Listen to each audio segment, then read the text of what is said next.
Yes, mawulire ganaku nnyo era nga mawulire si malungi. Omwami Suna Ben afiiriddwako mama we era nga abasinga obungi bw'oba ozze nga ogoberera Suna Ben abadde atera nnyo okwogera ku mama we mukyala Kayondo, era mu bigambo bye akozesezza statement ebadde layini emu, agambye nti wuumula maama wange gw'obadde buli kimu ekyange, napositinga n'ekifaananyi.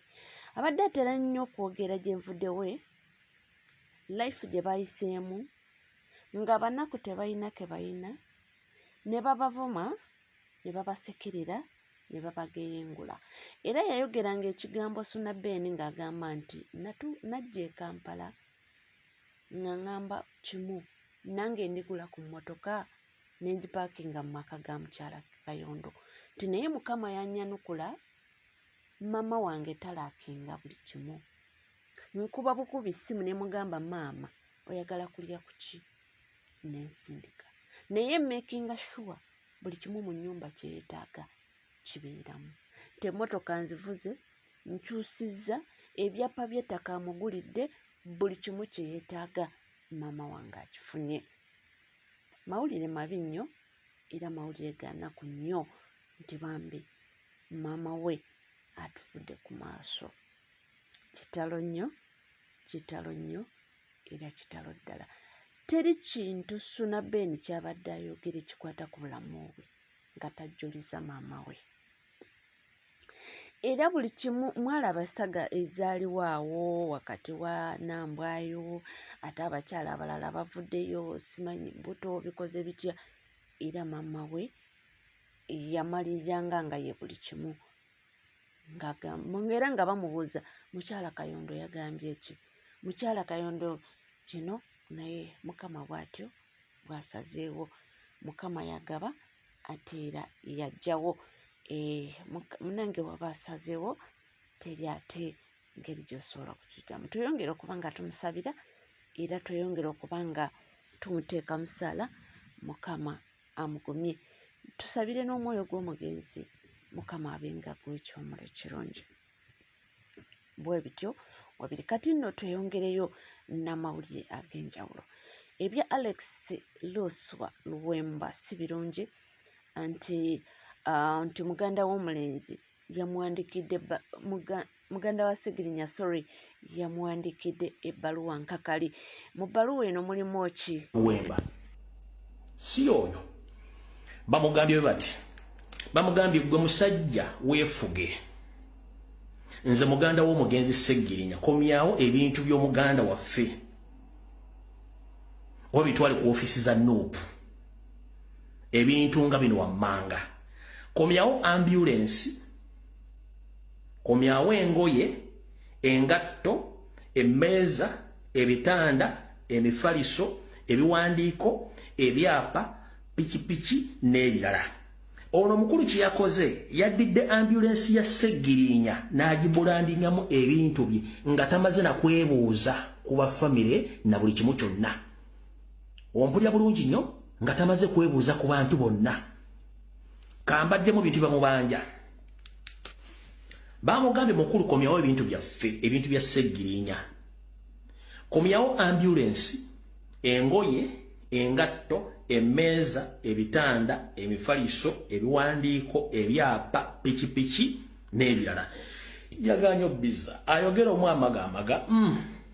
Ogamba otya mwami Mbuyi Fred? Kakati omwami ono ndowooza message zino ezasembyeyo teyazisoma, naye nga byo tubedde twogeraganya naye. Naye kati yakutta ambulance y'omugenzi Segirinya n'agisaako ekifaananyi kye, n'asaako ekifaananyi ky'omugenzi n'ateeka na pulezidenti waffe mu kafaananyi akatini. Omwami oyo yakweka ebisumuluzo, yakweka ssente Segirinya ze yali aleseewo. Okitegeera muganda wange, pikipiki honorable gye yali agenda okugaba, diaspora ze yali yemuwadde, omwami oyo tutumanyi gye yazitwala. Okitegeera ebyapa honorable yali aguze ettaka, naye ebyapa omwami oyo yakolaki? Yabyezza. Ebintu ebyali mu ddwaliro, edduka eddwaliro balyongeza ssente. naye omwami ebintu byali mu ddwaliro byonna tetumanyi yabitwala. Tufubye okwogera naye abituwe agaanye, oba yabitunda oba tetumanyiddeeko ddala. Kati yo ambulance girabe yagikutte fojogiza ku kitebe kya Nuupu kubanga Honorable yali wa Nuupu, oba ne bagijjako ebyo ebintu nebeera ng'eyamba ku family, naye yagikutte byonna n'abikyusa nga tewali amuwadde lukisa, omwami oyo, naye tumulabula tumukwatirako bwetuti. Era kano ka audio njagala ssebo katuzanyire ketumukwatako bwetuti, tugenda muyuzaayuza bufi, tugenda mulya bufi, tumulabula ne sekulabula azze ebintu by'omugenzi, si muganda we, yali just muyambi we, azze ebintu mu family. Tufe tubiyiiza amagezi, obyali mu ddwaliro tusobola okukolamu akalwaliro mu kyalo, oba abikwata abizze ku Nuupu. Yenna nawangula Kawempe ebintu ebyo ajja bikwata agambe Sseggirinya ayagala okukola eddwaliro. Ebintu bino katubitandiseeko okuzzawo eddwaliro ly'omugenzi Sseggirinya, era nene eddwaliro tujja diyita Sseggirinya. Era naffe abafamire abaana batalina mirimu bajja kubeera nga bakolamu eryo eddwaliro. Mwami Lumbuye kwegayidde, omwami oyo tumukubira amasimu takyagakwata, yegasse ne gundi Mpuuga, yegasse simanya naani, waliwo n'abaami abaali bamukubira aba NRM, simanya Ajati Namyalo yagenda omuwa sente za kampeyini.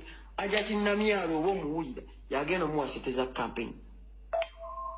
Ssebo omukulu Lumbuye nekyakimadde njala okugamba, Ajati Namyalo yawadde omwami oyo sente za kampeyini, era sente zatwala mu bantu za Ajati Namyalo yazimuyisiza. Tulina obukakafu omwami yabadde asinkananga Ajati Namyalo, era bamulabako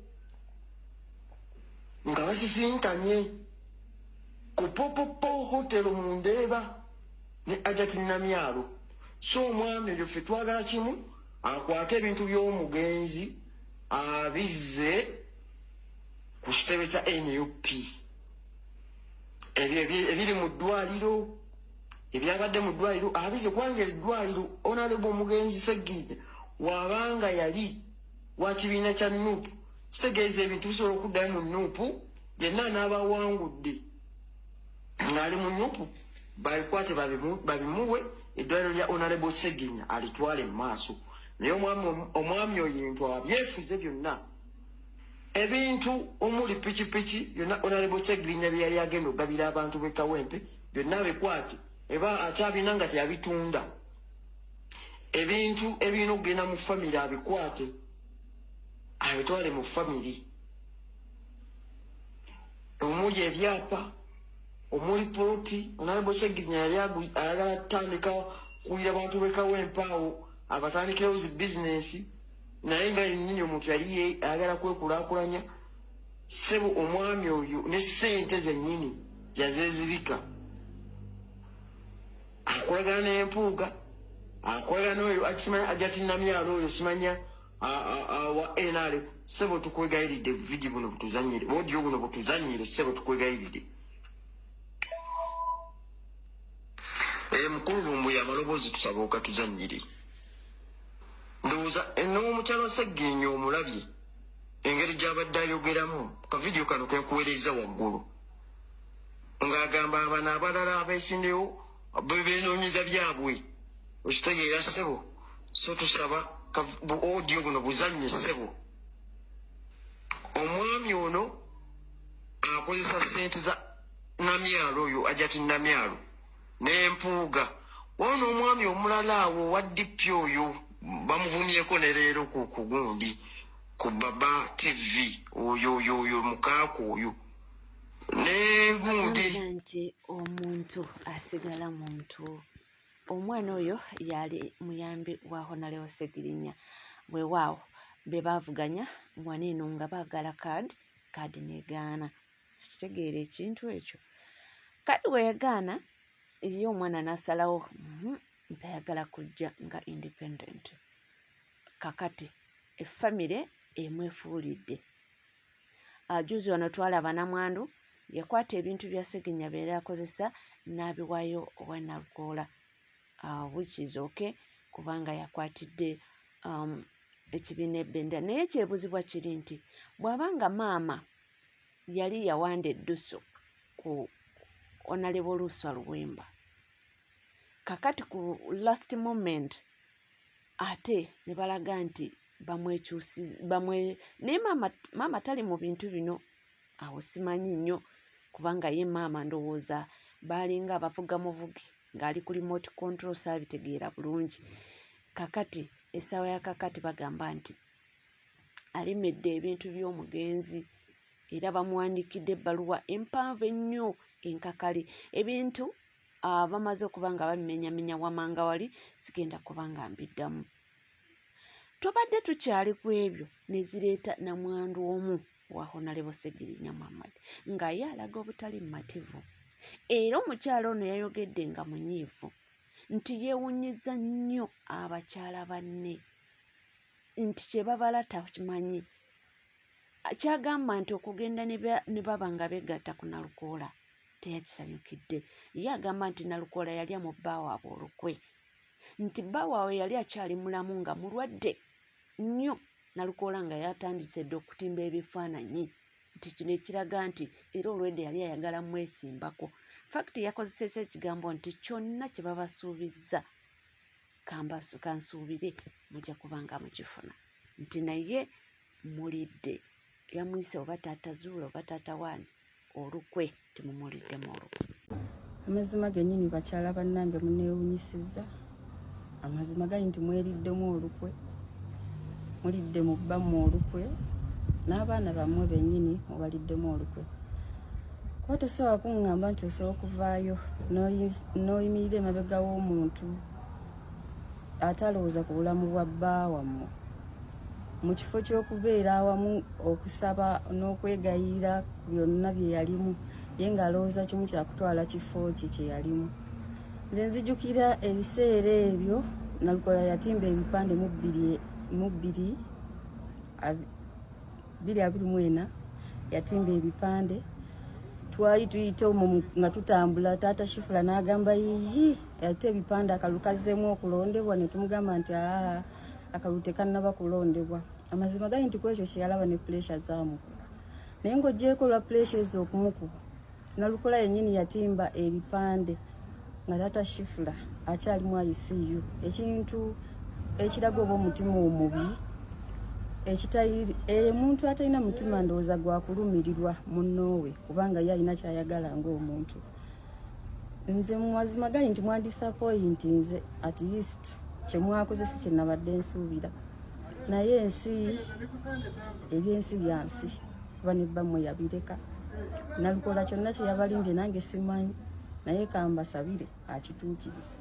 Pulezidenti waffe yayimba nti money made money, naye money made man mad. Okimanyi ssente kyekitegeeza gwe? People are willing to do anything. Oba kulya muntu lukwe tebaagala mmanya, naye nga kikulu ki kasente kayingiddewo. So munnange bwe bityo bye bitambula. Ate nekisinga okwewunyisa, buli sayidi bagamba waliyo avugirira ensimbi. Ono omukyala ava okwogera Namwandu, naye bagamba nti nalabyeko ng'aliwo abagamba nti oyo bamuwadde ensimbi nti ali ku ssente za Anita Among. Eri naye bagamba nti abo nno Nalukoola alina ssente yabataddemu omuliri gw'ensimbi, kati gwe gubakyusiza timing. Abaffe ffe wetuli okuba nga tubibatuusaako byonna byonna ebigenda mu maaso, ekyo nga we kiri ffe tubiraba birabe, tulina okuba nga tukola ki, tugabatuusaako. Nga tweyongerayo munnange, tudde ku nsonga za Jjajja Nalweyiso. Jjajja Nalweyiso ye yakiguddeko era abaana beeyongera omuwa ebibye. Kakati Fred Kajubirumbu yagamba atya bibyo. Nalweyiso nga bali mu nsiko, emirimu gye yagikola mugisomye bulungi nnyo mugimanyi. Wala kyabadde temanyi nti omukyalo ono Aphrodite alina akasolo k'omwami alina akasolo k'omukyala kembage nti alina akalya gonja n'akalya enkoko mu process y'okuba n'obu animal obubiri yakozesa aka animal akamu neyeganzika ku mukazi munne gwe bayita Joyce Rose n'amuzaalamu omwana omuwala bamukusa oluvannyuma ne bamutwala mu Amerika gy'ali omwana ono ali wakati w'emyaka 39 kwana nalweyisa njagala owakanye eggwanga oba ontwala onsibe nga mu nsiko teweeganzika ku mukyala gwe bayita Joy Rose ng'amufunisa olubuto era omwana emukukusa nemutwala mu Amerika ali myaka 39 kwana omwana oyo gwe wazaala mubamu ku bakadoogo abali mu nsiko kubanga gwali okulya wingi y'abakadoogo abakyala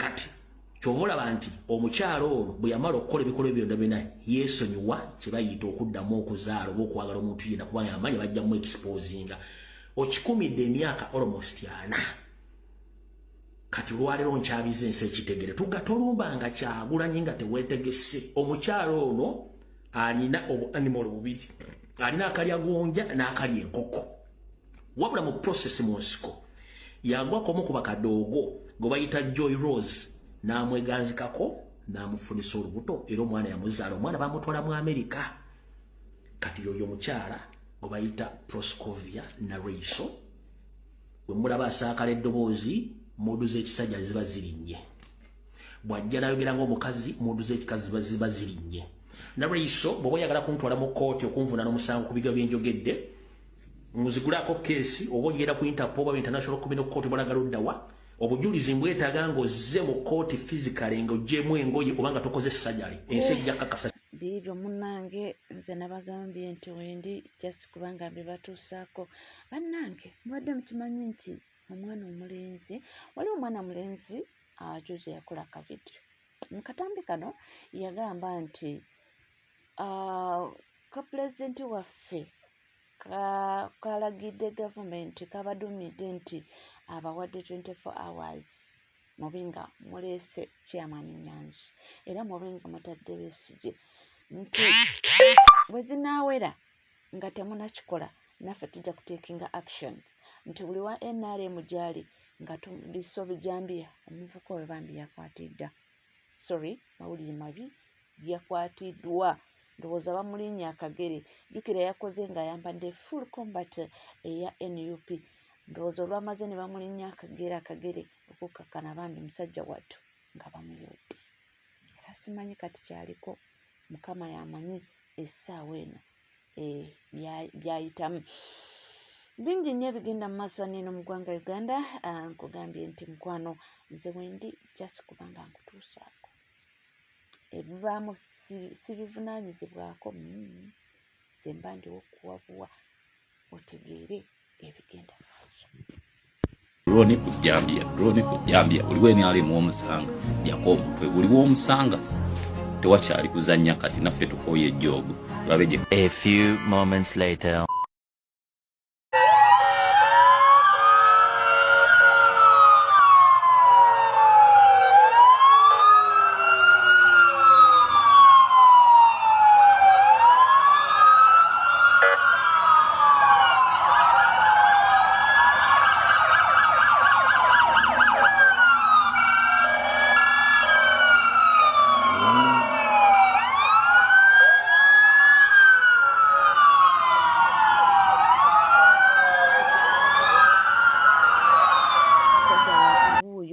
nga bimuweddeko bamuyodde era wabadde bamutwala so essaawa yakakati kyaliko mukama yamanyi era tusabe busabi sawa ebitabo bitambula naye nga ebintu bingi nnyo ebigenda mu maaso waneeno mu entertainment industry nayo tujja kubanga tutuukayokko biki ebigenda mu maaso lwaki Alex Mwangi avuddeyo ate n'abanga akukkuluma nsonga ki zero balance ereesa obuzibu. Byonna ojja kubanga obifuna naye nga tuli ku NCK TV. Nkugamba kimu nti bw'obanga tuna subscribinga kekadde subscribinga, ringinga that notification bell, sharing liking, ebisigadde buterevu amawulire tujja kubanga tugakuwaera, tujja kubanga tugakutuusaako mu bujjuvu bwago, naye nga byonna nga tubikolera nga tugenda mu maaso. Kyensobola okugamba kikimu nti munnange tubwerabira kubanga tubanja abantu baffe. Tubadde tukyali ku accountability ate ne batuleetamu akajagalalo ne tugamba nti katusooke tubanje abantu baffe, bwe tukomerawo nga tuddamu tubanja accountability. Kati essaawa ya kakati twagala abantu baffe, naye nga bannange byonna nga mubikola mulina okubeera beegendereza kubanga ebintu byo bikaaye. Tubwerabira kusubscribinga. Omala okusubscribinga ng'onyiga kade ebisigadde buterevu tuzikkalira. Nzikiriza mbe nga nkwerekereza nja kuba nga nkoma mu masana amawulire mangi nnyo. Tova.